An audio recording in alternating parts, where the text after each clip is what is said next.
And during the few moments that we have left, we want to talk right down to earth in a language that everybody here can easily understand. Oh, all right. So that was fun with Moses, but we have another preacher of sorts in the house. One of my favorite callers who's called in on many, many shows, but I enjoy him most when he calls in to 12th Man Mania. It's our boy Commando Dave. What's going on, Commando? Hey, what's up, Captain Abker? Slick Hawk? Hey. Hey, great to be back on the T-Mobile 12th Man Mania with you guys on this Blue Friday night. And in the words of Michael Irvin earlier on KJR 950, let me get right to the black cloud hanging over the Seattle Seahawks and give a shout-out to all the fans who voted Richard Sherman onto the cover of Madden. Uh-oh. How else can we account for the black elephant in the room? What other explanation can we have for the black eye the Seahawks have been wearing since the loss to the Cowboys in Seahawks Stadium? What else could possibly be the cause of the Hawks 8 weeks into a championship defending season seemingly lost in the black hole of the NFL universe? 2 words: Madden curse. The Seahawks dropped the Super Bowl banner and beat the crap out of a 5-2 Green Bay Packers. 2 weeks after that, you guys, we watched the Hawks beat the 6-1 Denver Broncos. And 5 weeks later, the Seahawks are 3-3, and everyone is talking about, some of the team talking about, whether or not Russell Wilson is a Panther, despite looking a little like Huey Newton. That's what you call the black cloud of the Madden curse. You know, last week, you guys, on 12th Man Mania, I likened the Seahawks 2014 season to a 16-round championship fight and listed 5 weeks of fighters from Clubber Lang to Buster Douglas. And then, even more painful than watching the Hawks fumbling for their mouthpiece after getting knocked out by Dallas was the Seahawks in their first division game of the season, looking like Michael Moore getting knocked out by a 45-year-old George Foreman. How the hell else did the Seahawks get Groundhog Day'd in St. Louis with another fake kick? Do I need to say it again, you guys? The blacker than black, blackety black cloud of the Madden curse. Now, the Percy Harvin trade was just a few hours old last week when I was on the show, and I gave a quick take. But now, you guys, the things have played out and come out. Let me say this. In the most exciting Seattle Seahawks game ever, Percy Harvin made the most exciting play for the Seattle Seahawks.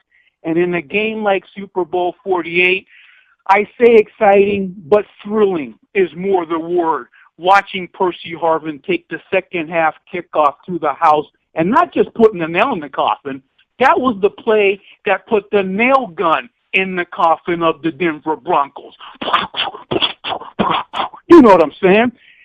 And whatever is the opposite of thrilling, let's just say chilling, is the word to describe the tone of Seahawks fans by the things I've read on social media and heard on the airways. It's sad how some people can just turn on other people. Now, if personality issues and anger management problems are in fact things Percy Harvin is dealing with in his personal life, he doesn't deserve anyone's scorn. If you've seen the piece on Brandon Marshall, you can see the parallels, and at the very least, based on the thrill Percy Harvin gave us on just that one play alone, you guys, he deserves our compassion and best wishes. But I've seen it before.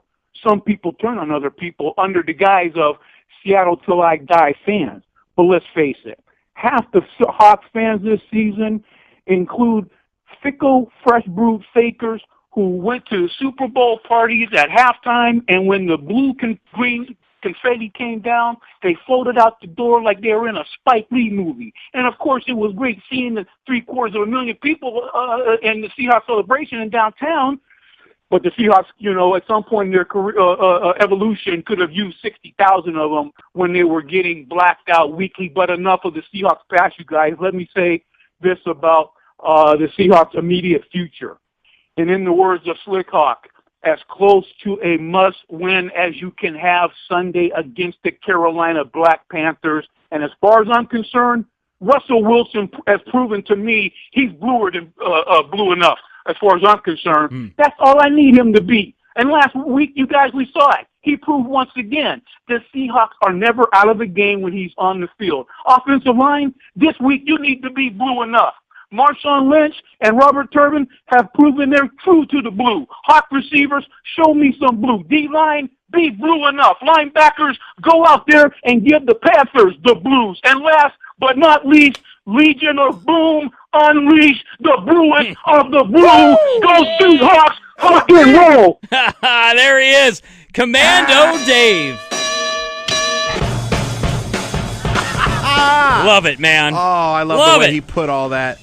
Blue enough. That's Blue all we enough. need him to Are be. you blue Are you enough? blue enough? I'm blue enough. You know what? Commando might have just contributed something to it. That might be our question here on 12th Man Are you Mania. blue enough? Are you blue enough? That's perfect. That is great. Yeah. Commando Dave, once checking again, in. a masterpiece. You're the man. You're the absolute man. All right, it's time for our keys and predictions. We want to go with this music, or do we want to throw some NFL theme type music?